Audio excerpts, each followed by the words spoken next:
पुढच्या शुक्रवारी 7 वाजता शनिवारच्या प्रयोगाचा हाऊसफुल बोर्ड आहे. क्या बात आहे. डॉक्टरपेक्षा ना मित्र जास्त आहे. कारण का कोणताही थेरपिस्ट जो असतो ना तो तुमचा मित्र होणं गरजेचं असतं. क्या बोलती पब्लिक, आएगा की नाही आएगा.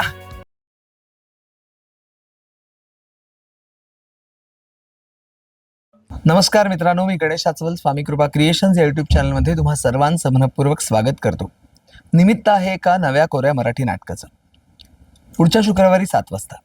हां, काय म्हणाल? पुढच्या शुक्रवारी 7 वाजता काय घडणार आहे? अहो नाही, हे एका नव्या कोऱ्या मराठी नाटकाचं नाव आहे आणि त्याच्याच तालमीसाठी आज आम्ही इथे यशवंत नाट्यमंदिरमध्ये आलो आहे. आणि या नाटकातली स्टारकास्ट आपल्या समोर आहेच. सुप्रसिद्ध अभिनेता, दिग्दर्शक, माझा मित्र, निर्माता, बिझनेस हेड, कशी कशी ओळख करून देऊ, त्यासाठी एक वेगळा पॉडकास्ट करावा लागेल.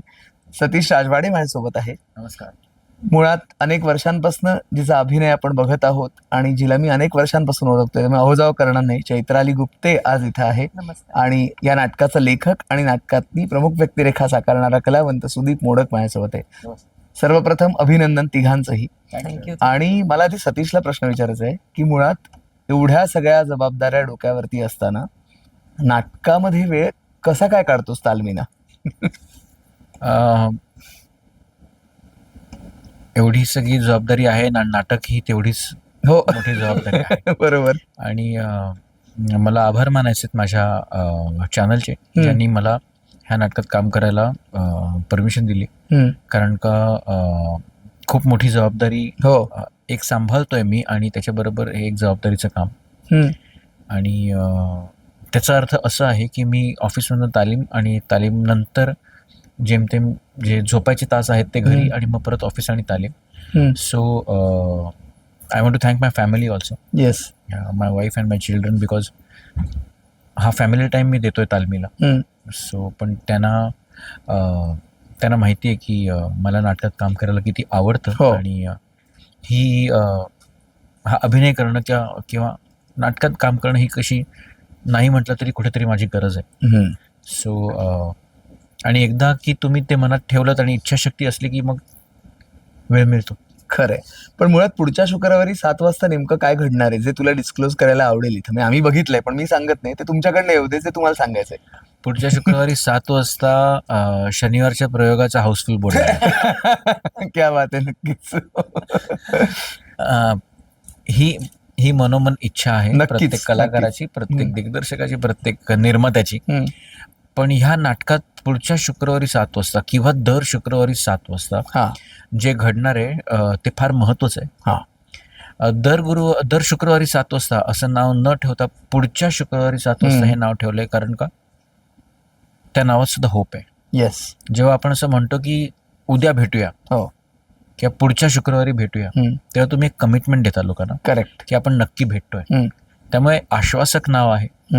त्याच्यात एक अश्युरन्स आहे. बरोबर. आणि आज जगाला काही हवं असेल तर ते आश्वासन, अश्युरन्स आणि होप. आणि मला असं वाटतं आमचे जे लेखक आहेत सुदीप मोडक, जे ह्या नाटकाचे प्रमुख कलाकार आहेत, कलाकाराच्या आधी त्या लेखकांनी हे नाटक बघितलेलं आहे आणि फार अप्रतिम लिहिलंय.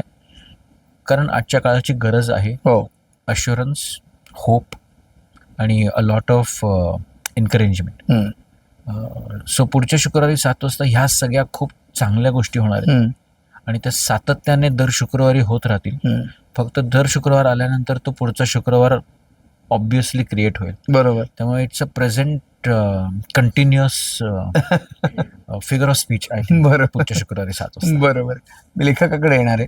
सुदीप, मुळात संहिता कधी लिहिली होतीस आणि तरुणांचे प्रश्न जे आता आम्ही त्यातला एक भाग जो मी बघितला आता, ते पण तू मांडलेले असणार त्या नाटकामध्ये.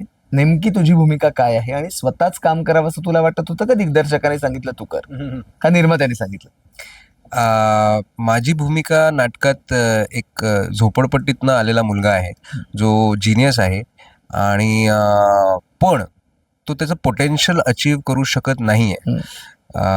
काही सायकोलॉजिकल मेंटल ब्लॉक्समुळे.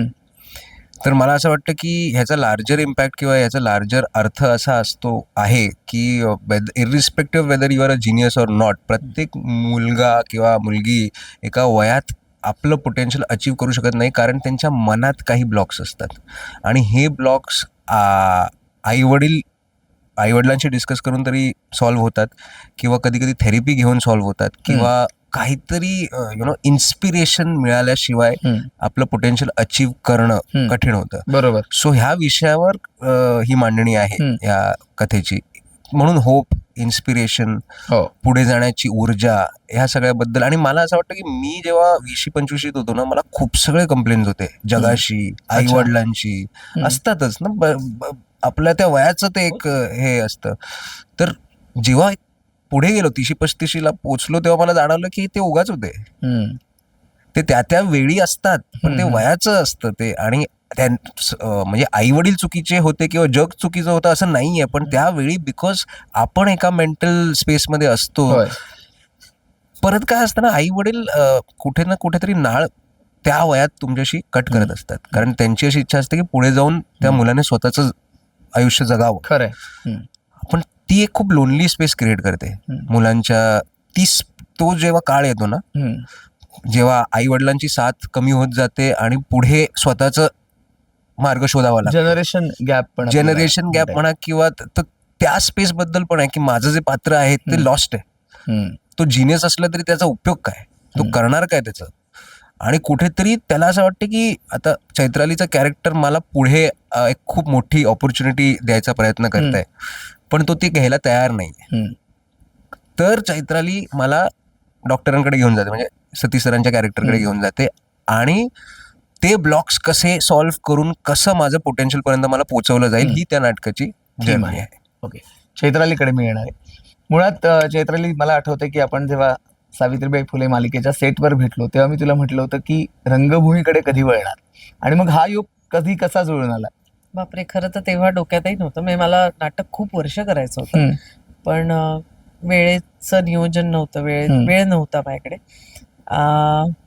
आणि तेव्हा जेव्हा मी तुला म्हंटल तेव्हा तू मला विचारलं केलं ऑल द बेस्ट केलं, तर तेव्हा खरंच काहीच डोक्यात नव्हतं, मला माहिती पण नव्हतं. कारण जानेवारीत भेटलो आणि हे नाटक माझ्याकडे फेब्रुवारीमध्ये आलं होतं. पण आय बिलीव्ह इन दॅट, आणि कुठेतरी ते असं ते योग असतो, तो योग जुळून आला, लगेच मी होकार दिला. खरंय. तुझं जे कॅरेक्टर, तुझी व्यक्तिरेखा, त्याविषयी? राधिका जोशी असं माझ्या कॅरेक्टरचं नाव आहे. खूप महत्वाकांक्षी, खूप प्रॅक्टिकल, वर्क ड्रिव्हन असं हे कॅरेक्टर आहे. जिला घर, संसार, संवेदना, रिलेशनशिप्स ह्याच्यात पडायचंच नाहीये. तिला फक्त आणि फक्त काम करायचंय, तिला फक्त पैसा कमवायचा आहे, महत्वाकांक्षी, तिला मोठं व्हायचंय. आणि मग त्याच्यासाठी ती आजूबाजूला, म्हणजे ह्याचा वापर करून तिला मोठं व्हायचंय का ह्याला मोठं करायचंय, अशा खूप तिचे लेयर्स आहेत. मी फार रिव्हील नाही करत, पण येस, खूप छान कॅरेक्टर आहे. मी आतापर्यंत खरंच असं कॅरेक्टर केलं नव्हतं, ना पडद्यावर ना ऑन स्टेज. त्यामुळे मला करायला थोडं चॅलेंजिंग होतं, पण ह्या सगळ्यांमुळे आमचे दिग्दर्शक नीरज शिरवईकर, सुदीपने उत्तम लिहिलंय, त्यामुळे त्याची मदत होते. आणि सतीशची ऍज अन ऍक्टर, आणि तो एक डायरेक्टर असल्यामुळे तो जरी फार आम्हाला सांगत नसला, कारण नीरज आहे त्यामुळे, पण तरीही काही छोटे छोटे इनपुट्स जे आम्ही एकमेकांना देत असतो किंवा शेअर करत असतो, त्यांनी नक्कीच फायदा होतो. पुन्हा एकदा सतीशकडे येतोय. तुझ्या व्यक्तिरेखेविषयी आता यांनी सांगितलं की डॉक्टरची भूमिका आहे, म्हणजे मला वाटतं सायकियाट्रिस्ट का काय? होय, सायकियाट्रिस्ट. त्याबद्दल थोडं सांग ना, जे तुला रिव्हील करायचं. ऍक्च्युली तो ना डॉक्टरपेक्षा ना मित्र जास्त आहे. कारण का कोणताही थेरपिस्ट जो असतो ना, तो तुमचा मित्र होणं गरजेचं असतं, त्यांनी समजून घेणं फार गरजेचं असतं. त्यामुळे कॅरेक्टरविषयी सांगताना एकच सांगेन की तो स्वतःचे अनुभव अप्लाय करून त्या मुलाला शिकवत नसतो, पण सावरत असतो. आणि कधीतरी कोणीतरी आपल्याकडे मदत न मागता सुद्धा मदत मागतंय हे समजून घेणं आणि हे समजणं फार गरजेचं असतं. कारण का मदत मागणाऱ्याला अक्कल नसते की आपण मदत मागितली पाहिजे, आपल्याला मदतीची गरज आहे का नाही आहे. कधी कधी आपल्याला काहीच झालं डिनायल मध्ये जेव्हा असतो आपण, जेव्हा मी म्हटलं की मदत मागणाऱ्याला अक्कल नसते, कारण का ते डिनायल मध्ये असतात. मदत मागणं ह्यात काही कमीपणा नाहीये. जसं आपण म्हणतो की लेट्स टॉक, किंवा मध्यंतरी आपण कुठेतरी ऐकलं होतं, कोणतीतरी एखादी जाहिरात होती की बात करने से ही बात बनती है. इट इज व्हेरी इम्पॉर्टंट की आपण आजच्या काळात, आजच्या जगात की आपण एकमेकांशी बोलायला हवं. आणि मग ते असं नेसेसरी नाहीये की मुलांनी फक्त आई वडिलांशीच बोलायला हवं. बरोबर. मुलांना जर एखाद्या थेरपिस्टशी बोलायचं असेल तर त्यात हरकत काहीच नाही. हल्ली प्रत्येक शाळेमध्ये एक थेरपिस्ट असो, एक काउन्सिलर असतो. करेक्ट. ते का असतात? कारण का आज समाजाची, काळाची गरज आहे. कारण का इतके सराउंडिंग प्रेशर्स माउंट होत आहेत. होय. सातत्याने तुम्ही इव्हॅल्युएट केले जात आहे, सातत्याने तुम्ही जज केले जात आहे ऑन ऑल फ्रंट्स.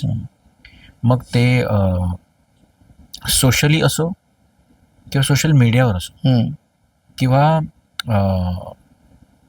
तुमच्या पर्सनल लाईफमध्ये असो, साधारणतःच आपण स्वतःला अनालाइज आणि जज करण्याचे पॅरामीटर्स एवढे वाढवून ठेवलेत ना, की मग ते खूप गरजेचं होतं की आपण कोणाशी तरी बोलायला हवं आणि समजून घ्यायला हवं की हे जे काही होतंय ते बरोबर होतंय की नाही. बरोबर. सो फार मजा येते तो रोल करायला, कारण का असं प्रोफेशन मला फार आवडलं असतं. अशा प्रोफेशनमध्ये काहीतरी करायला. ऑफकोर्स मी तेवढा हुशार नाहीये की मी डॉक्टर होईन. अकॅडमिकली तितके मार्क मला कधीच मिळू शकले नाहीयेत, आणि असं वाटत नाही की अभ्यास सुरू केल्यावर परत मिळतील सुद्धा, कारण का त्याच्यासाठी एक वेगळंच ब्रेन लागतं तुम्हाला. पण आय थिंक हा रोल करायला फार मजा येते. खरंय. चैत्रालीला विचारतोय की मुळात तुझी मुलगी सुद्धा त्या या क्षेत्रात आहे, आणि आई मुलीचं जे नातं असतं, कारण जेन झी वगैरे आता सगळे शब्द ऐकत असतात, एकंदरीत तुमचं ट्युनिंग कसं आहे? जसं मी मगाशी पण एका इंटरव्ह्यू मध्ये म्हटलं की आम्ही खूप बोलतो. आम्ही सतत बोलत असतो एकमेकींशी. आम्ही तिघही घरात खूप बोलत असतो. म्हणजे आमच्या दिवसभरात काय घडतं हे आम्हाला तिघांनाही माहिती असतं. त्यामुळे आम्ही खूप बोलतो. आणि माझं तिचं नातं व्हेरी क्लिशे, पण मैत्रिणींचं नातं जास्त आहे. ओके.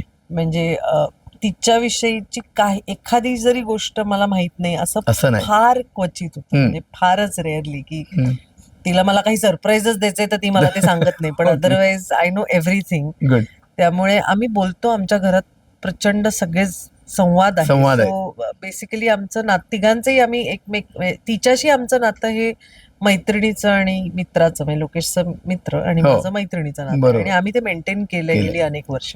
आणि तोच प्रश्न सतीशलाही आहे, कारण आता पहिल्यांदाच तुझ्या मुलीला इथं आज तालमीच्या वेळेला भेटलो, आणि तू म्हणालास की मुलगा लंडन मध्ये, तर तुमच्या कुटुंबाबद्दल काय सांगशील? आय थिंक जेव्हा तुम्ही इतके वर्ष मीडियामध्ये असता, तुम्ही ऍक्टर असता, तुम्ही रायटर असता, तुम्ही डिरेक्टर असता, आय थिंक चैत्रालीच्या घरी पण असंच असेल, कारण का the entire family is in that profession.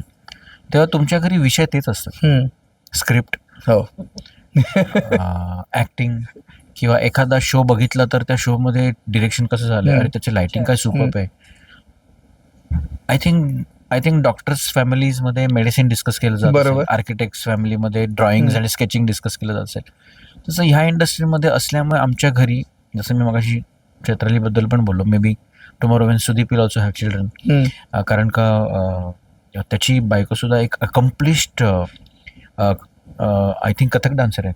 अच्छा. येस येस येस, आणि खूप अकम्प्लिश्ड कथक डान्सर आहे. त्यामुळे मला असं वाटतं की आमच्या सगळ्यांच्याच घरी कला हा एक फॅक्टर. एक्झॅक्टली. अकॅडमिक्स पेक्षा आर्ट हा एक फॅक्टर आहे, आणि तेच विषय आहेत. बायको पण तेच करते. त्यामुळे मुलं लहानपणापासून त्यांच्या कानावर अनवधानाने ह्याच गोष्टी पडतात.